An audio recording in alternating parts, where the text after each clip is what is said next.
Welcome once again to High Desert Radio, the voice of the Jewish Federation of New Mexico. I'm David Wolf. Recently, the government of Spain instituted a program through which Sephardic Jews and other individuals of Sephardic descent worldwide are eligible to become citizens of Spain, and thus of the European Union. The Jewish Federation of New Mexico is the world's only organization approved by Spain to certify both Sephardic Jews and non-Jews of Sephardic descent for eligibility. Indeed, over 500 individuals from around the world have applied for Spanish citizenship through our federation.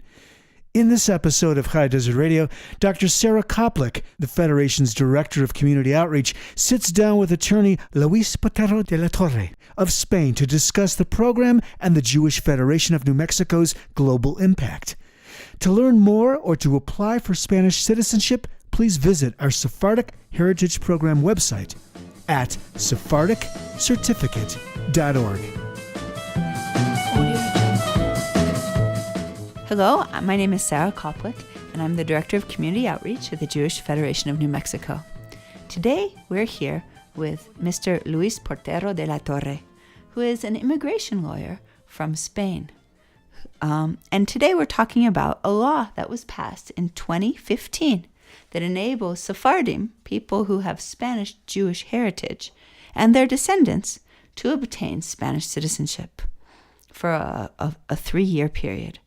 So I guess my first question to you, Luis, is why did the Spanish government decide to pass this law? To right or wrong, pretty much. It all started in the second half of the 19th century, and this law is just a culmination of a progressive process of approach of the Spanish government and the Jewish communities all over the world. So what the Spanish government is doing with this law is righting a wrong, basically, because there is no dark intentions or any issues regarding the attraction of a Jewish capital or anything like that. So it's just the issue really is righting a wrong of the past. To apologize for the Inquisition? Pretty much. Recognizing the cruelty of the massive expulsion of the Jews since 1492. Wow, my goodness.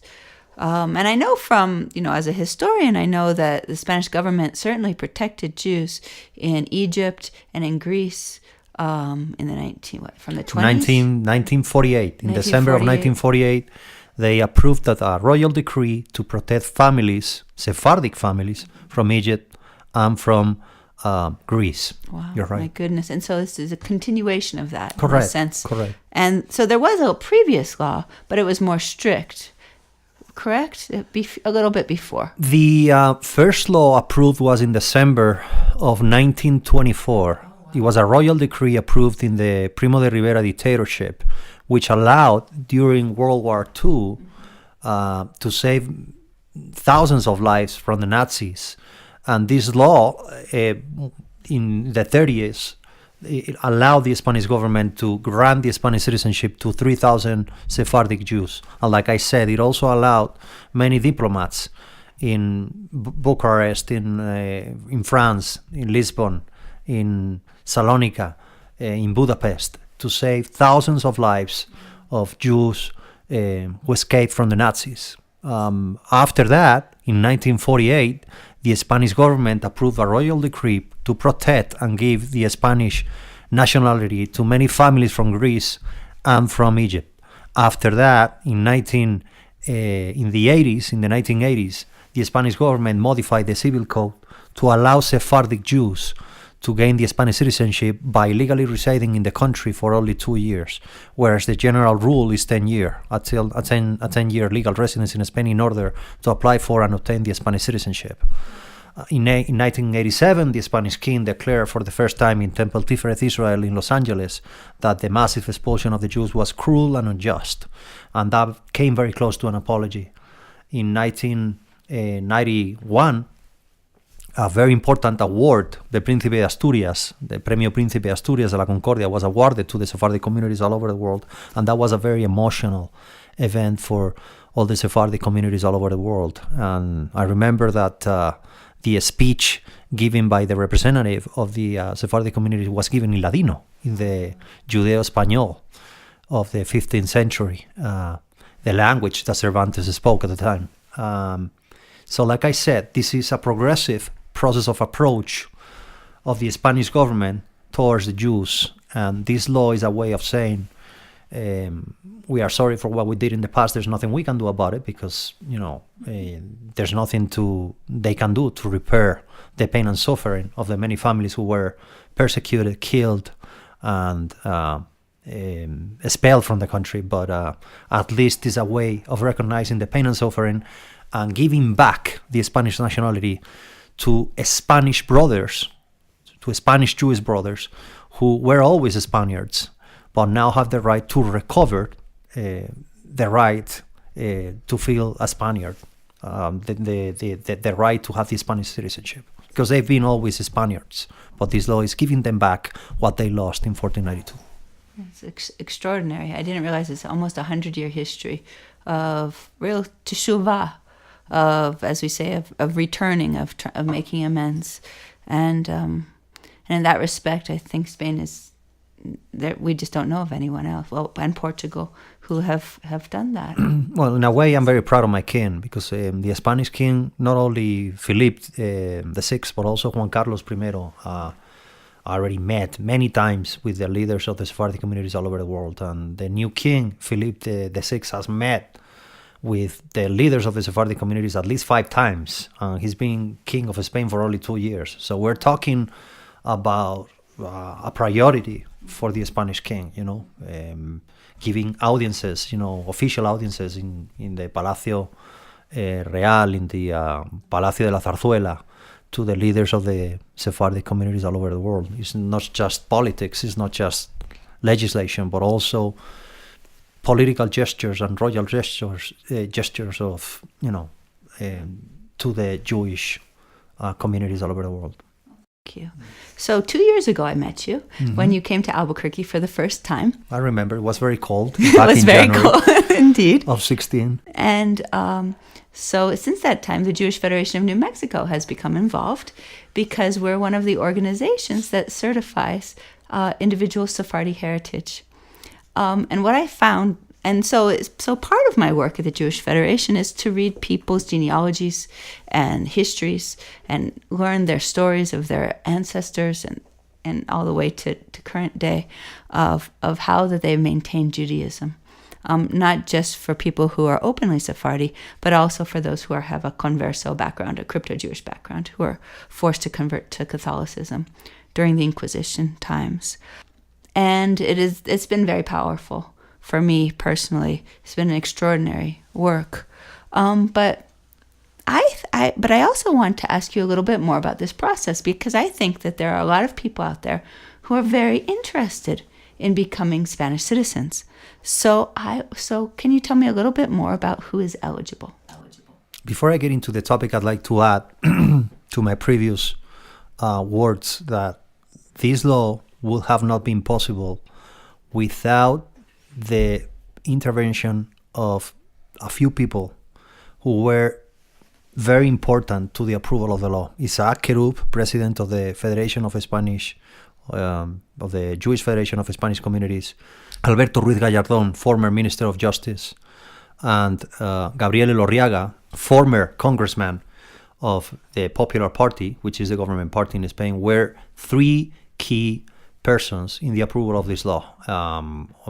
There were other people involved, but these 3 were very important for this law to be announced and then approved by the Spanish government. So I'd like to add that to my previous words. And getting into to answer your question, the law, as opposed to the Portuguese law, is open to Jews and non-Jews who can demonstrate, show that they have a Sephardic ancestry, meaning that they descend from the families who were expelled or forced to convert to the Catholic religion starting in 1492. So again, it's open to Jews and non-Jews.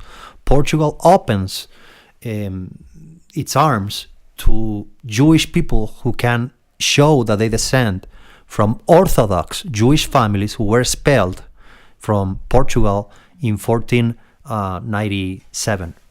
So it's a different approach. The beautiful thing about Spain is that, like I said, it's open to Jews and non-Jews.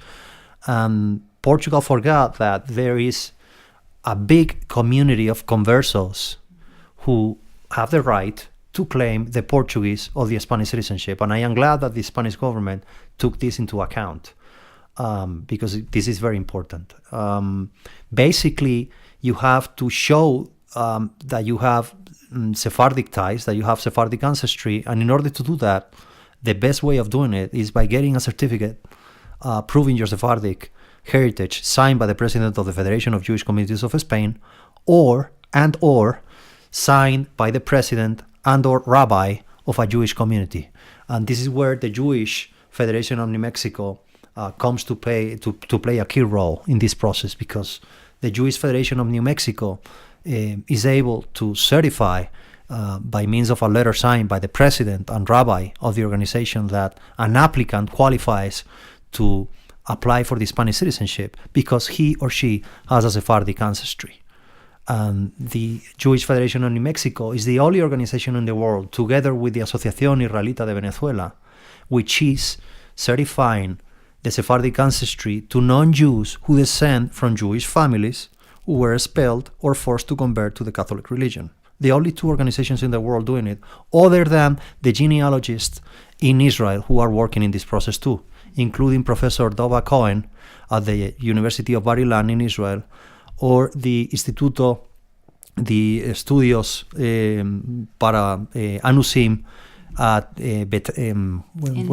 Netanya. There you go, Professor Buzaglo. Right, the studies for Shlomo Sephardi and Anusim studies. There you go. And the University of Netanya. Very important, the role that the Federation of New Mexico is playing, definitely, because many applicants from New Mexico and from other states in the U.S. and from other countries are coming to the Jewish Federation of New Mexico to try to get his or her Sephardic certificate. And so far, in fact, in the past 2 years, we've certified almost 500 applicants, and coming from Venezuela, from Mexico, from the United States, and as far away as now we even have an applicant from Guinea in West Africa. And it's been an extraordinary process. And so for me, as the eligibility is so much larger, what we found in many applicants is greater awareness of their Jewish heritage and their Jewish past, and also the suffering of their Jewish ancestors. We've found a lot of individuals who find this process very emotional and very deeply powerful on a personal level. And when they start to talk about their stories, oftentimes we'll cry and remember the way that their grandparents behaved, or even their parents. And sometimes I have individuals who are young people who aren't even aware of these unusual family customs that they do that other people don't, that are actually Jewish. But I also know that this process is very bureaucratic. And so I'm wondering if you could talk a little bit about the steps that are entailed in the process. If you have Sephardic heritage, how do you become a Spanish citizen? Okay, first of all, you have to get a Sephardic certificate signed by the president or rabbi of your Jewish community. If it can be done at the Jewish community of your place of birth or residence, even better. If not, and there is no way you can do that in the US because only a few organizations are certified by the Federation of Jewish Communities of Spain, and there's no way that a Jew living in Alaska and having Sephardic ancestry can get a letter certifying his or her Sephardic heritage in Alaska, because there is no such thing as a Jewish community in Alaska as far as I know. So he has to come all the way, and if it does exist, he's not working on this project. Well, it's not a Sephardic community. So there you go. So he the wouldn't be able. chosen. That's right. what they call them. So they have to come to Albuquerque or to the Sephardic Temple Tiferet Israel, or to Congregation Eza Bezeroth in Seattle, or to any of the congregations in Miami or Atlanta to get his or her Sephardic letter. So, and the Spanish law allows to do that, because according to section G of article 1.2 of the law, cualquier otra circunstancia que acredite fehacientemente el origen sefardí del solicitante, you can do that. I mean, you're allowed to do that. So that's not a problem. But like I said, the key part of the process is to get a Sephardic certificate. Once you are done with that, U.S. applicants should be aware that they have to work and study to pass a Spanish language exam, which can be taken at Instituto Cervantes, at any examination center of Instituto Cervantes in the US or any other country where the applicant lives. Albuquerque is privileged to have a Jewish community working on certifying the Sephardic heritage of the applicants, and an Instituto Cervantes office which allows applicants to take the DLA2 Spanish language test and the CCSE test, the Spanish civics test at Instituto Cervantes. Those two things, the Sephardic certificate and the Spanish language test and the Spanish civics test, are the most important part of the process. Once you are done with getting your Sephardic certificate and having passed these two tests at Instituto Cervantes, then you can think of moving forward in the process and getting the rest of the documents, which are pretty easy to get. It's time consuming, but it's not as hard to get, as these, the Sephardic certificate and the test taken care of. So the most important things are to get the Sephardic certificate and the exams taken care of at Instituto Cervantes. After that, you have to have a special connection with Spain, and there are many ways of proving your special connection to Spain. You can donate to a Spanish NGO. You can prove that you've been an active member and doing many things at Instituto Cervantes in Albuquerque or at any other Instituto Cervantes offices all over the world. You can prove that you did Spanish studies in high school or at the university, and that proves your special connection to Spain. If you have a bank account, shares of a Spanish company, that proves your special tie to Spain. So there are many ways of proving your special connection with the country, because the law requires that the qualifying applicant proves his or her Sephardic heritage and a special link to Spain, other than passing the two tests at Instituto Cervantes, which is a must in the process. After you're done with documents proving your Sephardic heritage, your special link to Spain, and the exams at Instituto Cervantes is pretty straightforward. I mean, the applicant has to make a copy of his passport and then get a birth certificate. The birth certificate has to be authenticated by means of attaching or affixing the seal of the apostille, which is an authentication, a validation of the document by the U.S. authorities. If a document is produced in a state, for example, a birth certificate of the state of New Mexico has to be apostille, authenticated by the state of New Mexico. The criminal background check at the federal and state level has to be apostille depending on the authorities. The state level criminal background check has to be apostille by the state, whereas the federal criminal background check has to be apostille, meaning authenticated, validated by Washington, D.C. or Virginia by affixing the apostille. Once you are done with gathering those documents, you are ready to go. The process is pretty straightforward. You have to gather the documents, then you have to upload the documents into an electronic platform of the Ministry of Justice, which you can get in the internet by clicking www.justicia.sephardies.notariado.org. You just open up a file for you fill in the information, you upload the documents, you select a notary in the city in which you want to sign your application, because you have to travel to Spain to sign before the presence of the notary your desire, your wish, your application to gain the Spanish citizenship. And then after you travel to Spain, you sign before the notary. You go back to your home country, you sit and wait till you get news from the Consulate of Spain, which is going to be competent for registering your birth certificate and Spanish citizenship, and later give you the Spanish passport. And it takes between 12 and 16 months in the US, running from the date of signing before the notary, that's the average time, a waiting time, to get the Spanish passport. There are two consulates of Spain which are taking longer. And this is not good news, and we are working on making things easier for the people of Seattle or the state of Oregon or Northern California who depend on the Consulate of Spain in San Francisco. The Consulate of Spain in San Francisco doesn't have the staff, and the consul is overwhelmed with a lot of work. Therefore, the process is taking a long time in San Francisco. Los Angeles is taking longer than the average time. The consulates of Spain, as far as I know, which are working efficiently in this matter, are New York, Miami, and pretty much it. I mean, Miami and New York are the ones working the most in this process. And then we'll see how Houston works. Very soon, Houston will have the first cases approved, and we'll see how they work in the process. Right. So for people who live in New Mexico, it's the Houston consulate. Correct. The competent consulate of Spain for taking care of your paperwork, which is the final stage of the process. Once you signed before the notary public in Spain your application to gain Spanish citizenship, you have to provide the notary originals of all these documents that we mentioned before, and then you go back to your home country.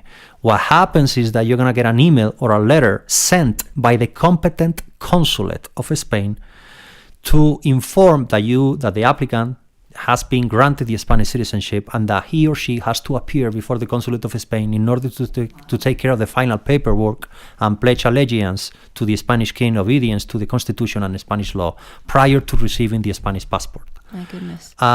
And like I said, the competent consulate will be the consulate of Spain having jurisdiction, consular jurisdiction, depending on your place of residence. If you live in New Mexico, the competent consulate will be New Mexico. However, if you were born in Ohio, like Marvin Gottlieb, the president of the Jewish Federation of New Mexico, but you live in New Mexico, he will be able to do his paperwork at the consulate of Spain in Houston. However, the competent consulate to register his citizenship will be the consulate of Spain in Chicago, which is the one having consular jurisdiction due to the place of birth. Fascinating. Well, thank you. It's a very detailed, it has a lot of bureaucratic steps. And apostille, I mean, we're talking about this stamp, is something that you can get at the Secretary of State's office, which is a whole brand new area for us to learn. Americans usually aren't used to so much bureaucracy. And so I think another part of this process that we have to be aware of is to have patience, to be able to, and be very detail-oriented, to be able to follow all of these incredible steps. But the end result could be becoming a dual national with a EU country, which is really an incredible opportunity. But how long will it last? How long will it last, the application process? Yes. Since you start? It may take, it depends, every applicant is different. I know people who started the process and in 2 months, Ana Maria Gallegos had her paperwork taken care of in 2 months. But there are other applicants, and I won't say the names of some applicants from Panama, took a year and a half, to gather all the documents. Why? Well, people have different priorities. Of course, it's a difficult process. It depends how serious you want to get this done. Right. But once you have all the documents and you sign before the notary, like I said, the average waiting time in America is between 12 and 16 months for you to get the Spanish passport.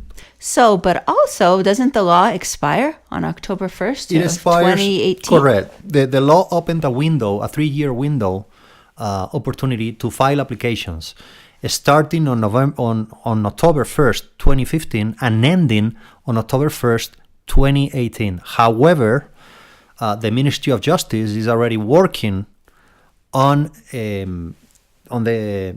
convincing the government of Spain to accord an extension of the law so that the time frame to file applications will be extended until the 1st of October of 2019. This is not official yet, but it's very likely that in a few months the government of Spain will make that announcement, extending the deadline date until the 1st of October of 2019. However, applicants should work under the real scenario, which is that the law is going to be ending on the 1st of October of 2018. And applicants in the US should be aware that those who are interested in the process must take the DELE A2 Spanish language test not later than May of 2018. Otherwise, they won't have the time to timely file his or her application so that the notary can electronically file with the Ministry of Justice the application before the deadline date. Wow. So there's a lot to do.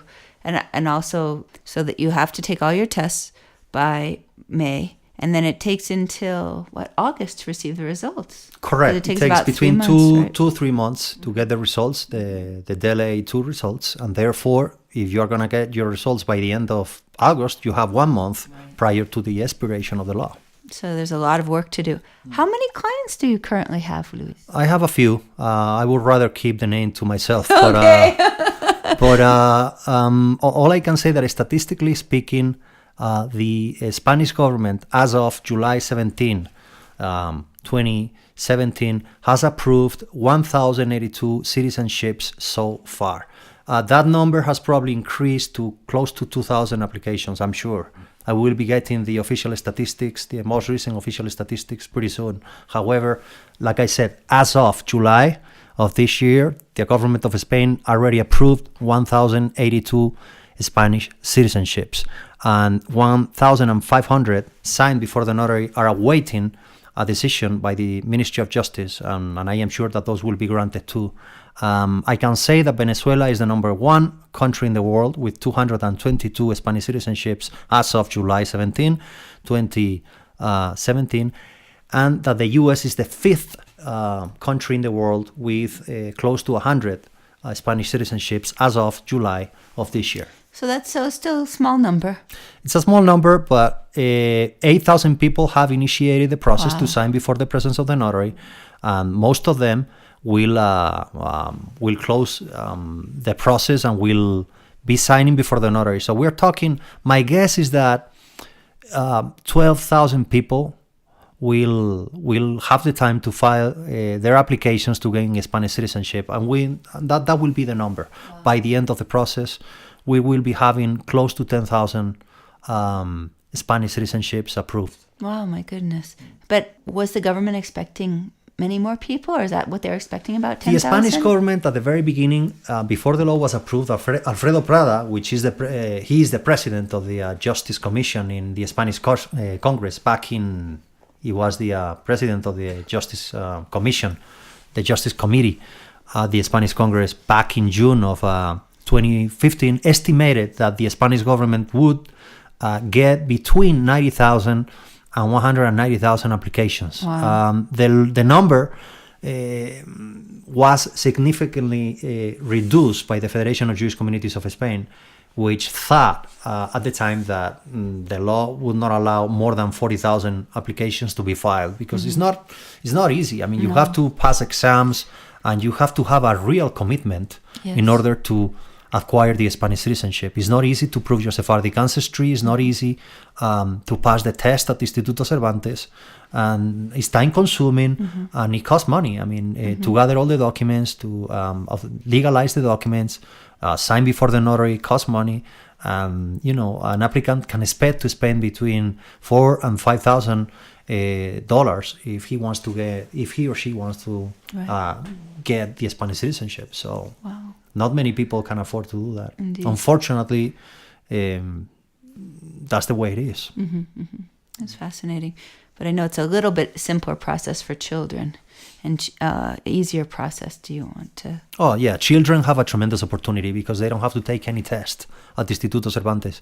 Applicants under 18 years old or those who are over 70 years of age do not have to take any Spanish language test or Spanish civics test at the Instituto Cervantes office. So that opens a window of opportunity for the younger generations. And I encourage the younger generations in America who can prove that they have a Sephardic heritage to take advantage of this one-in-a-lifetime opportunity, because I don't know if this is going to ever happen again. When this law expires, the only way to prove your Sephardic heritage and gain Spanish citizenship will be, or may be, a harder path. So an incredible opportunity. It is. It allows you to live, study, and work not only in Spain but in any other member state of the European Union. So you're talking about 27 countries without counting the United Kingdom, because unfortunately these guys are leaving us. Well, we do have applicants from the UK now too, London has a very big Sephardic community, one of the most important ones in the world, as a matter of fact. Where can we learn more about this process? A very interesting question, because there are not very many websites including information in English language explaining in simple words how this whole application process works. And I highly recommend applicants to check on the website of the Jewish Federation of New Mexico, because it is probably the best website in the world, drafted in English, explaining in very clear and simple words how this entire process works, and giving very informative details about the entire process, how to prove your Sephardic certificate, your Sephardic heritage, how to get your criminal background checks, how to gather and work on your birth certificates, what are the steps that you have to take once you have gathered all the documents to go sign before the notary. Very interesting. And then Congregation Eza Bezarov has great information in its website as well, together with Congregation Orbe Shalom in Atlanta. Those three, in my opinion, are probably the best websites. But to me, the website with more detailed information about the process is definitely SephardicCertificate.org, which is the website of the Jewish Federation of New Mexico. So go to SephardicCertificate.org and check on it. I mean, applicants are going to like it. Well, thank you. Thank you so much. We worked hard to make the information as clear as possible for people all over the world. Thank you so much, Luis. It's been such a pleasure to speak with you. It's really informative, and we really appreciate all that you are doing in your work, traveling to Sephardic communities across the world to let them know about this incredible opportunity, and all that you've been here already 4 times to let people know in New Mexico, because we have so many individuals here who have a converso past, and you've really opened up a whole new door for them, and we do appreciate it. It's been a pleasure. I mean, this project is probably the most beautiful project that I have ever worked in my life, together with the presidency of the Asociación Víctimas del Terrorismo, because my father, as many of you know, was shot by the terrorist group ETA back in 2000, and my brother and I became activists in the fight against terror in Spain. So that project together with this one are definitely the most filling and enriching projects of my life. And I'm proud to be part of it and honored to be part of, a modest part of it. It's an honor for us to have you Thank you us as well, and we thank Likewise. you so much. Thank you. Thank you.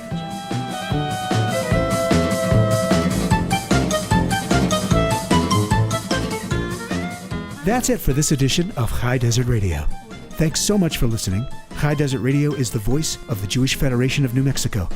Remember, in order for us to continue providing quality programs like High Desert Radio and to continue our work in service to Jewish seniors, Holocaust survivors, low-income families, children, young professionals, Israel, and more, the Jewish Federation of New Mexico relies entirely on the generosity of listeners like you. Make your contribution today to jewishnewmexico.org. Remember, you can subscribe to this series on iTunes, and be sure to visit us at jewishnewmexico.org. Till next time, for High Desert Radio, I'm David Wolf.